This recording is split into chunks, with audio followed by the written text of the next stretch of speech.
برنامه میثاق شهروندی یک برنامه بسیار خوبی است که نفع برای مردم بسیار زیاد میرسه.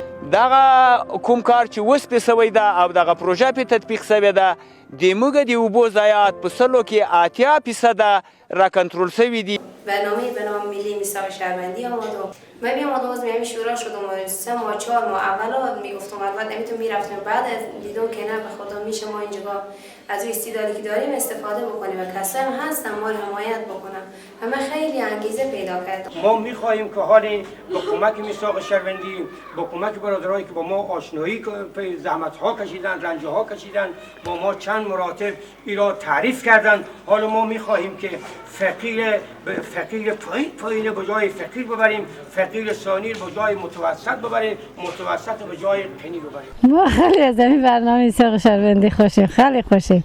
تشکر وزی برادرها تشکر وزی خانم‌ها که بیامدن به ما کمک کردن.